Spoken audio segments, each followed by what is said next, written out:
guys? Welcome to the review to the second episode of Amazon Originals Invincible. We mark this episode Invincible, and he faces against a massive invasion of aliens, Flaxons. He's by himself. He thinks he can take them on. All of a sudden, jumps in a group called the Teen Team. We've got a robot, Rex, Multicat, and Adam Eve. And I see these characters, and as soon as I see Adam Eve, it just reminds me of Green Lantern.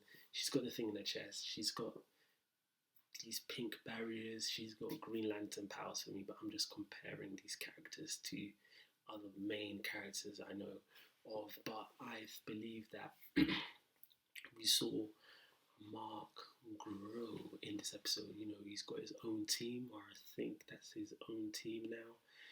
They're not sorted, so they're sorting things out instead of the Guardians of the Globe. So we've got the Teen Team with Mark, Invincible on their team, and they're doing the thing against these Flaxons aliens. So within this episode, we have this detective, Damien, as they call him, and he is there with Cecil and Donald. To me, I'm going to compare again to Nick Fury and Agent Coulson. But we have this different character, different detective. We have Cecil clear out the room before he comes to check. So now he's checked the crime scene at Guardians of the Globe HQ, and he's seen that someone's murdered all of them, but this person is within the Guardians of the Globe group. We know who it is, obviously. Cecil finds it hard to believe that even though Damien told him, he kind of hinted off that he thinks it's OMNI-MAN. And Cecil goes off on a run, doesn't believe him, shouts at him, all that nonsense. And I believe this Damien detective person is very good at his job. He knows what he's doing. It knows what it's doing. But for the entire episode,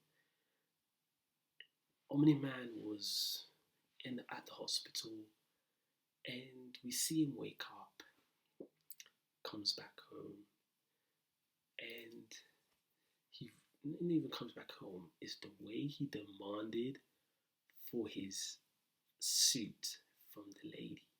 It was very strict, direct. I was like, there's something off with this guy. I don't know what, but there's something off with him. And I think it's definitely started when his son got powers. I don't know, but there's something off. Just his vibe is just very, very weird, very psychopath. But it's just, maybe I'm just saying that from episode 1. That's personally probably wrong what I've seen from episode 1, but he seems very crazy. He's not okay.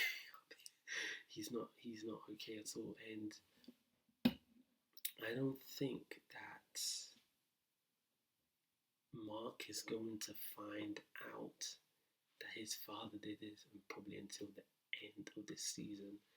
But we have OMNI-MAN take on these aliens, these Flaxons, and he kicks their heads off.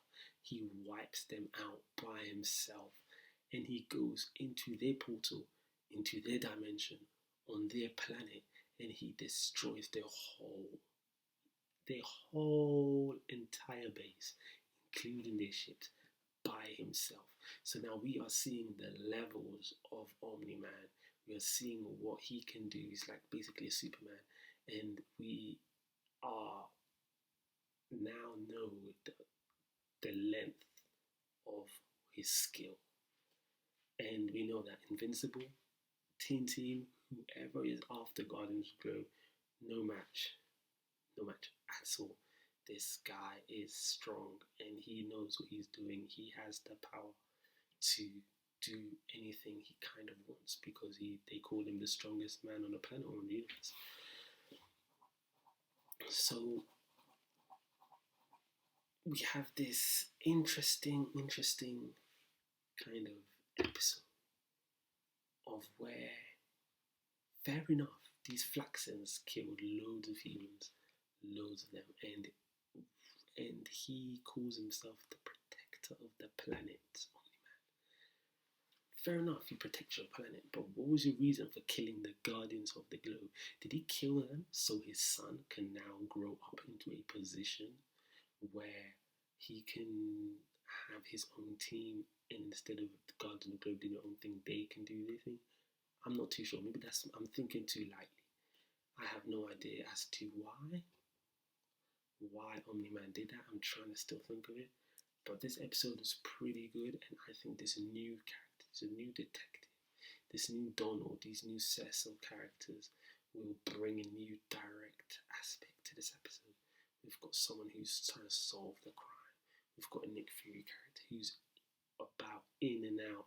He's about his business. So this is a very good way and direction that they've taken this episode to. I thoroughly enjoyed this episode too. We saw Mark trying to chill with Eve. We saw Rex getting with Eve, which just jokes. We've seen Mark trying to date some girls. So it's like he's got his high school life and he's in it 100%. And it's good to see his high school life apart from his, his soul superhero life. So we're seeing two different aspects. And now we're seeing two different aspects. And I want to see his relationship with Eve and the team grow, and I want to see the extent in what they do and how they go about their quests and missions. That's very good. So if you like this reaction or review, like, comment, and subscribe.